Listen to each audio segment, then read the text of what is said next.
a privilege to be here with you this morning. Just want to explain something quickly to you. As most of you know, that I sort of just part of and not part of the preaching platform with One Life Church, with Grant and Peter Marisburg. So from time to time we float in and out of the platform because God speaks to us differently as a Richlands Church. And so we hear from God what God is saying to us as a Richlands Church. But some days we float back into the platform and we preach the same series as what they are preaching. So some of you would know that they are today in week 5 on a series that they're doing on the book of Luke. And we are kicking off today with week 1. So please don't go and jump on the YouTube teachings and go listen to that. I promise you, the word that we're going to share is much better than the word that they are sharing. Because you know what? God has given us a unique thumbprint. We are uniquely Richlands Church, and we don't copy other churches, but God speaks to the churches. And when I sit in on these meetings with Grant, I sort of listen and I think, well, I think this is a good series that we can also preach in the church. So what I'm going to do today is I'm going to just give us an introduction into the book of Luke, and then David will pick up from that from there next week. As you know, Raymond was supposed to preach this morning, and with Natalie, who fell ill, I said to him that, listen, I will pick up for you. So I had this wonderful privilege to start preparing yesterday morning, 4 o'clock, but I am well prepared. So because it's not me speaking, it's the Holy Spirit that speaks through me, and the Holy Spirit is always prepared to speak, and we are just sort of in His hands. So Father God, Lord, thank you for speaking to us as Richlands Church. Lord, thank you for your word. Thank you, Holy Spirit, that you have a word for us. That the Holy Spirit, that you would come and speak through me this morning. Father, we just hand this meeting over to you, and Lord, we thank you, Lord. Have your way now in this Lord. Thank you, Father. So last week, I always enjoy just giving a bit of a back introduction for those of you who was not here last week. Last week we spoke out of the book of John, and the reason why I chose to just sort of just float into John in and out, because you know, as I said, you can preach like a 2-month series in the book of John. But when we look at the book of John, we see that John has written the book to help us in our faith in Christ. The book of John is an eyewitness account of John who journeyed with Jesus, who was part of his inner circle, and the scripture says that John is the one whom Jesus loved. And so John comes and he writes the scripture, and he just explains the pre-existence of Jesus Christ, which I explained to you last week, which is very important for you and me, just to believe the pre-existence of Christ, the Word who became flesh. And then the key scripture, obviously, as all of you know, I hope that all of you have gone through that John 3:16, where we come before Jesus and say, Lord, I repent of my sin. Father, thank you for my forgiveness, Lord. I want to accept you as my Lord and Savior. And Father, thank you that you accept me into your kingdom. Father, the day that you accept me into your kingdom, Father, my identity has changed. I'm no longer an orphan, but I'm now a citizenship in heaven. I'm citizenship in heaven. And Father, thank you for this great hope that I have of eternal life. So this is what John comes in. So when we study the book of John, he sort of cements our faith. We see the same with the book of Luke. I said, Luke writes the gospel also to strengthen us in faith. You know, and he comes and he explains that our Christianity is based in truth. And you will see as we're going to read the scripture that this truth that we're talking about is verified by several witnesses. And so Luke comes and he writes the book of Luke to give us assurance that what we read is in fact the truth.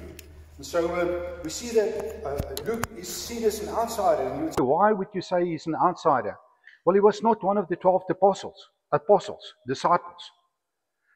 He wasn't one of the 12. He was like an outsider. And you would think, Lord, but why did you use Luke? Why did you not use Peter, for example, to give an eyewitness account, or to do what Luke has done, or even to write the book of Acts?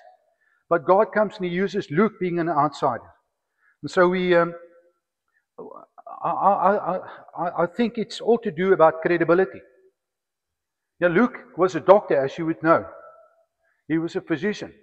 And being a doctor, he would have been very meticulous in his approach. Being a doctor, he wouldn't just make a finding. He would carefully examine the facts in front of him, and he will make a calculated decision. And Luke knew that it was important for his patients to have that assurance that this doctor has made the right findings. And I think maybe this is why the Holy Spirit, why God has chosen Luke to write this book, because of his ability to systematically go through facts, his ability to evaluate the facts in front of him and discard the truth, and discard what is not the truth, and look for the truth in a situation. And so when we look at the book of Luke, we can sort of say it's a gospel that we trust, because it's verified by several witnesses. You see, the experts consider Luke to be one of the most accurate historians of the day, able to investigate the story about God. And you know what? It's not just a story, it's God's story. The book of Luke is God's story. And you know what's a wonderful thing about it is that you myself are included now in God's story. Oh, there's this chapter that God has written, and there's a chapter with your name on it. You know that. Just think about it. There's a chapter when God gets to chapter 14, it says Les Latour. It starts with John 3:16. And there's another chapter, it says Ilse Stok. And so when we read God's story, there's a chapter with each of your name on it. If it starts with John 3:16. That is when your name is written in the chapter. And so we see that Luke comes in this book of Luke and is able to give a chronology. What's that English word? You've got it. That one. A systematic breakdown of the Word of God. I battled with this word this morning and I knew it was going to catch up with me. There's just too many O's in this word. And anyway, so we see in the book of Luke that Luke would come and portray God as the perfect man, but also recognize his absolute divinity. He's giving us a picture of what we should look like when we walk with God. And I referred to John last week. John, when he first met, when he started journeying with Jesus, Scripture says that, you will recall that, what we spoke about last week. Scripture would say that John and his brother was referred to sons of thunder. And later on, 1 John, I think chapter 4, if I remember correct, it's now, the Scripture now refers to as John as the one whom Jesus loved. So he transitioned from a sons of thunder, him and his brother, because they were hot-tempered, to the one now, not Jesus love, but the apostle of love, being called the apostle of love. And so we see what happened with the transition of John as he walked with Jesus. Something happened in his life and he was being transformed. And this is the same with what Luke is saying, is that when we walk with Jesus, something must happen with us. If you surrendered your life to Jesus Christ and you had an encounter with Him, something happened. You are changed. You have to be changed. If you're not changed, then you must really consider just asking yourself the question, Lord, why have I not changed? And I can be vulnerable with you this morning. As I drove to church this morning, I thought about the teaching that Stan Phipps did here about the tongue. And the tongue can let us down in so many areas. And I came again before the Father and I said, Lord, why am I still battling in this area? And as I went past Warren's place, I prayed, I said, Holy Spirit, please help me.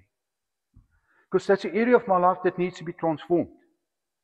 And if we trust the Holy Spirit to transform us, then the Holy Spirit will transform us. But hey guys, you cannot transform yourself.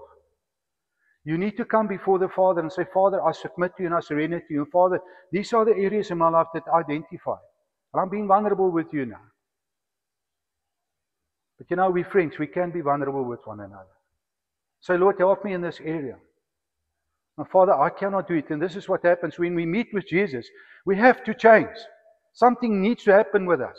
And even if you are not changed, then the Holy Spirit would remind you, say, hey, Johan, there's something here that you've tried your entire life long, that you tried to get it right, my boy.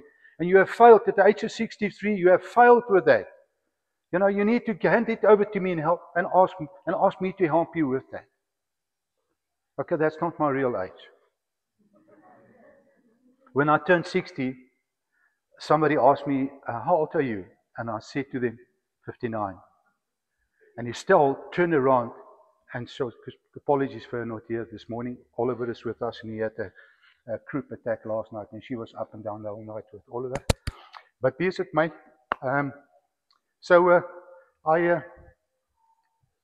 excuse me, I said I'm 59. And he still looked at me. And I looked at her and she said, afterwards she said, you're not 59, you're lying. You're 61 or 60. I said to her, when I turned 60, I decided to start counting backwards. But anyway, here we are. So Luke will also show in the story about Luke that wherever Jesus goes, that Jesus is this natural leader. But the wonderful thing about Jesus being in his leadership, as we will go through the book of Luke over the next couple of weeks, we see that Jesus leads with absolute humility. And he leads with a serving heart. And wherever Jesus goes, he equips people. And he empowers people. Those who are thirsty and hungry who came to him. You want to be equipped and you want to be empowered, just go to the Father. And you'll see that in the book of Luke. I think David made the remark the other day about if, I'm thinking about it now, with Jesus having a serving heart. And if serving is below you, then leadership is above you. If serving is below you, then leadership is above you. I was wiping the veranda one morning here. There were two young men standing. And I was supposed to preach, I had to preach that morning. And I'm standing with a mop, mopping around their feet. And they're looking at me, and they're in their early 20s. And they're looking how this uncle was wiping the floor in front of them. And I was waiting for one of them to say, Johan, let me do that for you. And I think, Lord, here I am. I'm supposed to be sitting and preparing the word and just getting my mind right. Here I'm mopping the veranda. Then I thought by myself, well, this is why I am in leadership and you are not in leadership. Because serving is where it starts. And Jesus gave us that wonderful illustration when he washed the disciples' feet. It's not part of my notes, but guys, let serving never be beyond you. Never, never, never. Because Jesus in the book of Luke portrays this leader, this super leader, who walks in humility with a serving heart. And you know what? The biggest act of Jesus serving was when he died on the cross for you and me. Because that was a serving act, the saving act, but the serving act for you and me. And so it is important for us as a church to sort of look at the book of Luke, because we live in an age of uncertainty and we live in a time of many false prophets. And therefore you need to know the Word of God. You need to study the Word of God like what Luke did when he studied the Word of God. We live in an era of false news, conflicting opinions and constant change. We live in an era where, in a time where people challenge science, they challenge history. We've seen at the schools where history is being challenged. Depends which political party is there, the history is being challenged. We see morality is being challenged. Over the last couple of years, we've seen the impact at schools. We see that the Christian faith is also being challenged as we stand in direct opposition to the darkness. So everything around us is being challenged. And this is why it's so important for us to know the Word of God. And I think Luke understood this. Luke lived in a time where there were a lot of questions and things like that going around him. And he thought, listen here, let me just go and investigate everything from the beginning. And as we will read now from Luke 1, verse 1 to 4, let me go and investigate from the beginning. And so let us just go to the scripture there. We're going to read two scriptures, one from the book of Luke and one from Acts, both Luke 1 and Acts 1. If you can get that up, please. Luke 1, verse 1 to 4. Many have undertaken to draw up an account of the things that have been fulfilled among us, just as they were handed down to us by those who from the first were eyewitnesses and servants of the word. With this in mind,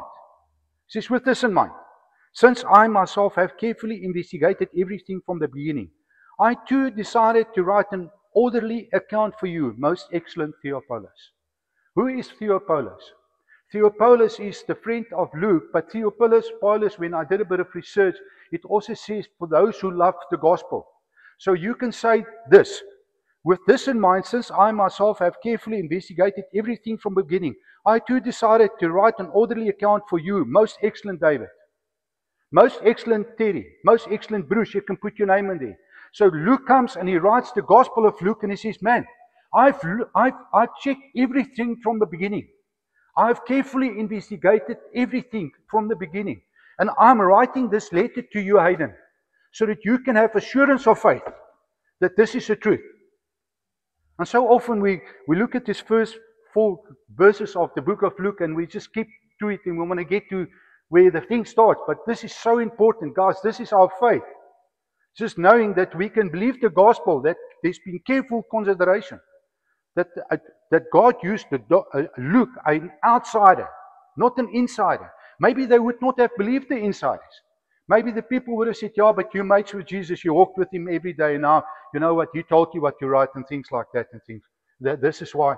No, God used a total outsider. So let's just go to verse 4. So that you may the certainty of the things you have been taught. And this is so important for us, as when we read the scriptures, is that I'm reminded of the things that my mom and my dad taught me in a home, or when I went to Sunday school in my beginning years as a young believer. And this is what Luke is saying to Theophilus. I'm writing this to you so that you know a certainty of the things that you've been taught. So when we read scripture and we read through this and we study scripture, we think, wow, this is the truth. But there's also things that I've been taught that was not right. And this is why we need to know the scripture, that we need to study the scripture, so that when we move on and we are faced with certain doctrines, that we can say, wow, you know, this was part of the teaching that I had in my life, but Lord, there's something here. And then so what we do is we don't go and look at different people, we don't go and listen to different people. We come back to the Word of God and we study the Word of God and say, what does the Word of God say? I love a teaching that Marcus Herbert does. I did some years ago at one of the Equip Times. He says, doctrine is set. He's talking about the NCMI churches. He says, doctrine is set by the elders as we move on. He says, we as elders in the charismatic movement and NCMI, when we look at doctrine, we don't go and study books and things like that. It's we take the Word of God. And I listened to this teaching of Marcus the other day, and I thought, you know what, it's so true. That so often that we are faced with things that we are quick to run and we pull this book out and we pull this book out. Marcus says, just the Word of God. And this is why it is so important for you and me to know the Word of God. The Word of God. Don't add anything to it. Don't take anything away. Just the Word of God. And so let's just move to Acts. Now you would notice that the book of Acts, chapter 1, here it is. In my former book, Theophilus. So when Luke writes the book of Luke, Acts is a sequence to it. It's a follow-up to the book of Luke. So he reminds Theophilus. He says, in my former book, Theophilus, I wrote about all that Jesus began to do and to teach, until the day he was taken up to heaven, after giving instructions through the Holy Spirit to the apostles he had chosen. After his suffering, he presented himself to them and gave many convincing proofs that he was alive. He appeared to them over a period of 40 days and spoke about the kingdom of God. So here Luke comes and he says to Theophilus, he just gives him a synopsis, like what I've given you now in the first paragraph, what we spoke about last week in the book of John. He comes and he reminds me, he says, Theophilus, may I just remind you, just a nutshell, what the book of Luke is all about. But then he carries on in the book of Acts. He says, listen here, I've given you the first part, and we're not going to preach on Acts, but he says, let me explain to you the second part. This is important. This is important. Let me explain to you what happens here, what happened in the book of Acts. So, you know, if we just look at being a credible witness, I understand about the importance of a credible witness. You know, the role of a credible witness in a courtroom is the backbone to the judgment that will take place.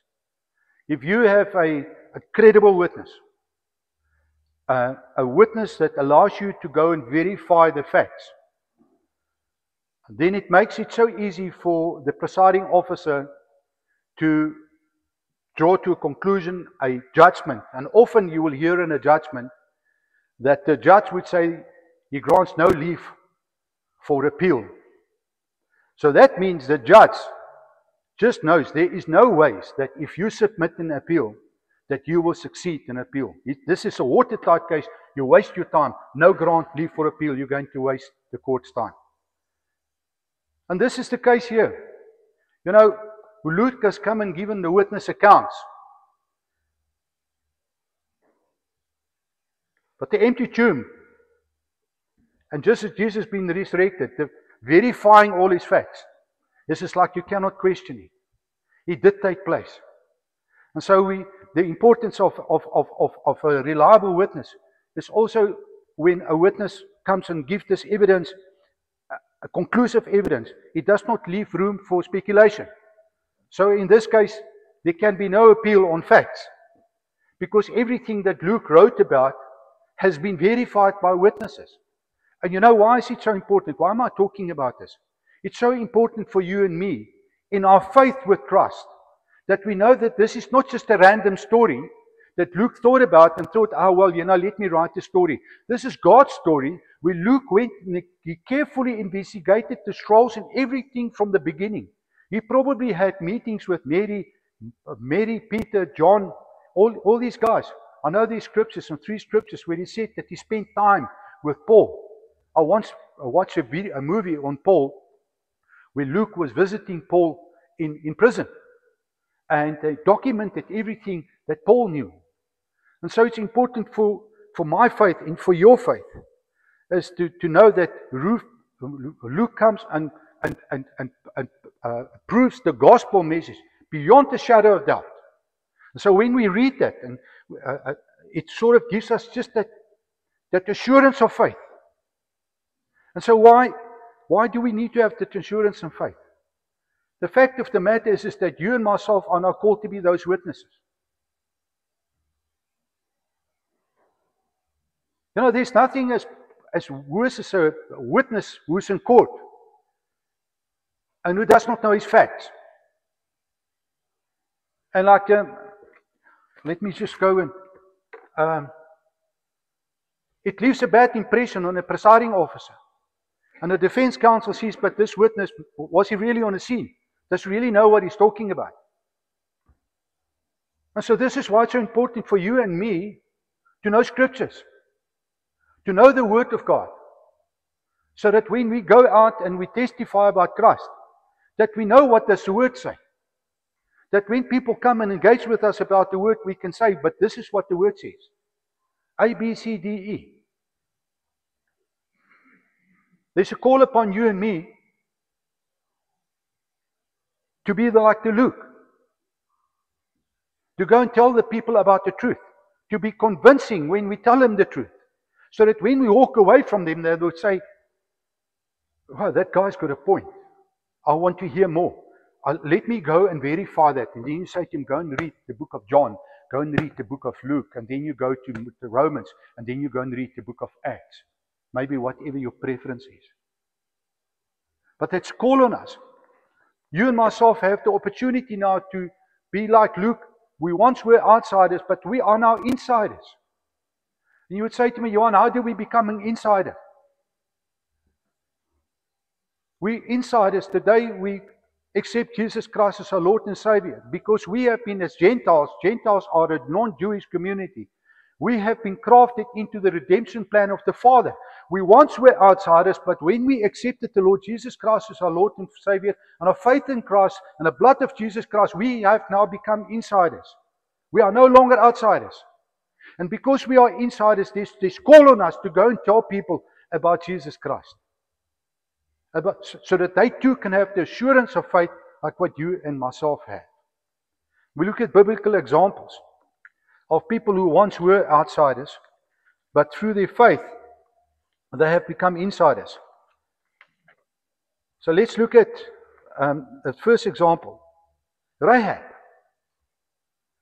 Rahab, the story of Rahab is found in the book of Joshua. A Canaanite woman, she was a prostitute. But God used Rahab for the only reason that Rahab came and she said, I believe God. And so what she did is she hid the 2 spies. She went and she not only believed in her father, but she availed herself to be used in God's kingdom. And this is where we as believers have a problem. That we believe, we have heard, we have read, we've heard, but we are not tasting, we are not availing ourselves for the kingdom. And we see what happened with Rahab. As she availed herself for the kingdom, she put her life out there. She was an outsider. And because of her faith and availing herself for the kingdom, she and her family were saved. And if you go and read in Matthew 1 verse 5, what happened? Let's just page there to Matthew 1 verse 5. She was an outsider. She was not a Jew. But in faith she acted. And if we read there, let me just get that quickly. Matthew 1:5.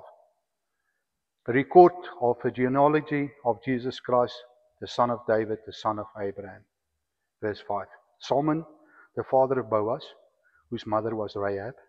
Boaz, the father of Obed, whose mother was Ruth. Obed, the father of Jesse. And Jesse, the father of King David. How does she become from a prostitute being an ancestor of King David? She was not a Jewish woman.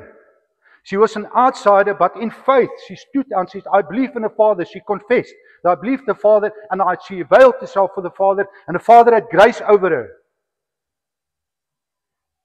A Canaanite prostitute, being ancestral in the genealogy of Jesus Christ, ancestor to King David. If we look at the second one, Ruth.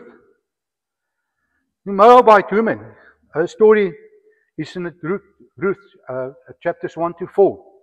But if you go to Deuteronomy 23 verse 3 to 6, it says there that no one was allowed to have any treaties or friendships with the Moabites or with the Ammonites.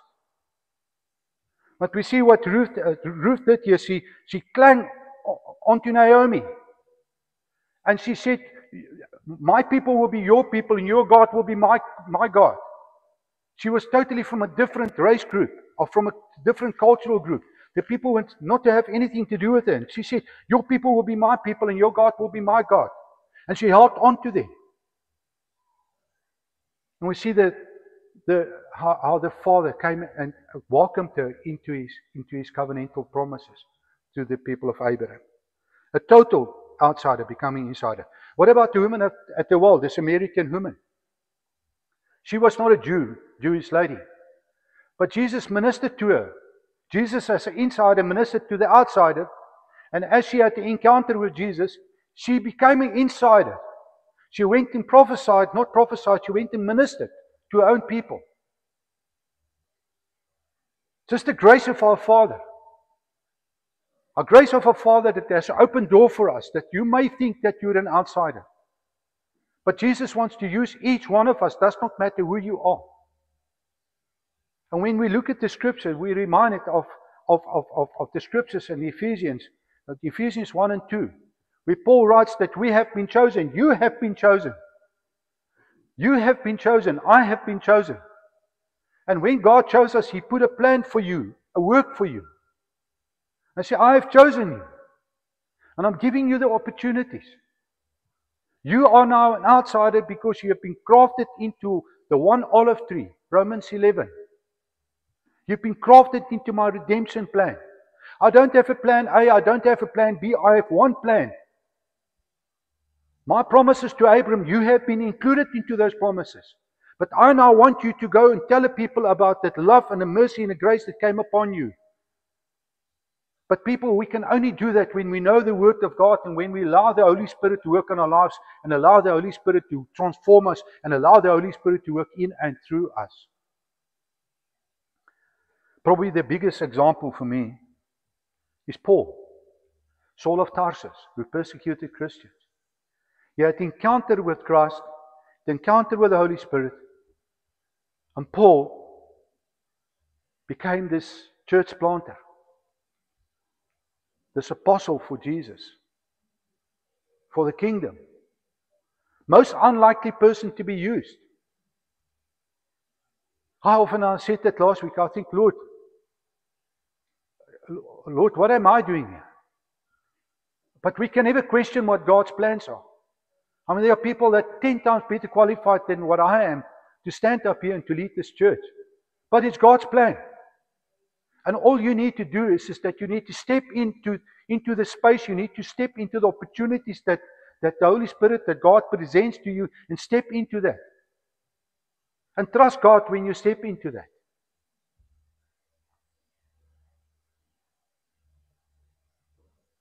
The practical application for us today, I want to read Romans 2 verse 11 to 13, and I'll just refer to that now. Therefore, remember that formerly you who are Gentiles by birth and called uncircumcised by those who call themselves the circumcision. Remember that at the time you were separated from Christ, excluded from citizenship. We were outsiders, excluded from citizenship in Israel and foreigners to the covenant of the promise, without hope and without God in the world. But now in Christ Jesus, you who once were far away have been brought near by the blood of Christ. People, we have a huge responsibility to go to those who are far and near and explain to them about the blood of Christ. Jesus Christ is our job, it's our responsibility.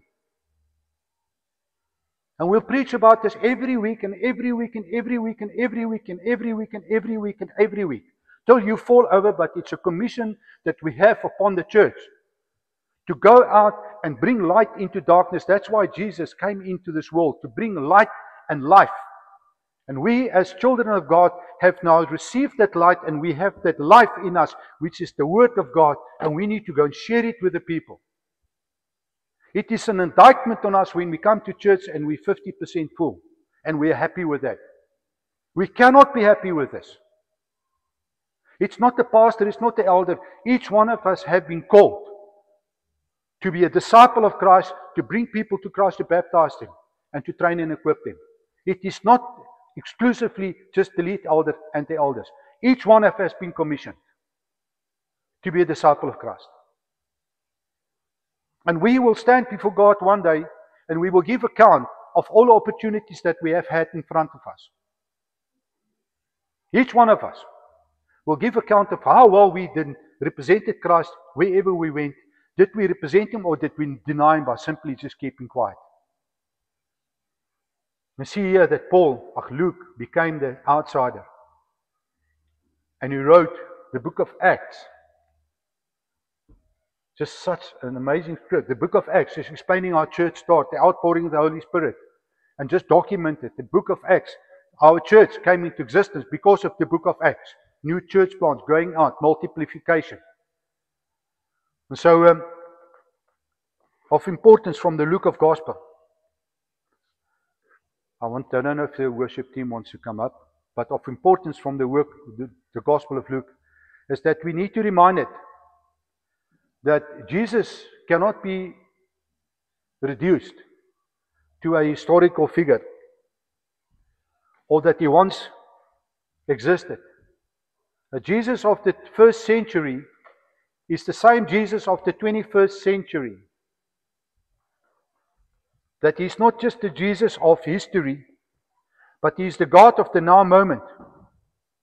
The God who took on flesh, who died for our sin, who rose and defeated death, and is now both Lord and Savior, worthy to be worshipped. Our intention must always be to have an encounter with Christ, because He's alive. We cannot just study Scripture and think, oh well, this is of historical value.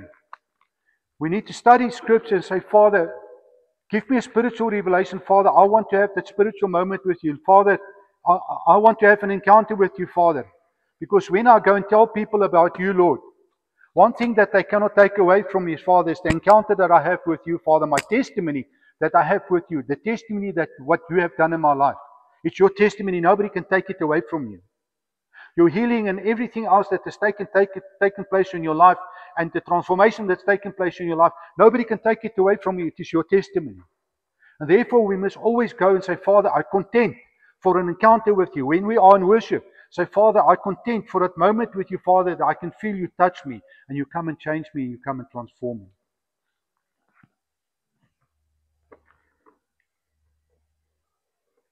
Say yes to God's plan in your life. Say yes to God's plan in your life. God did not create us to come and sit around in His kingdom. He created you and me to be workers in His kingdom. Because the harvest is out there, but the workers are few.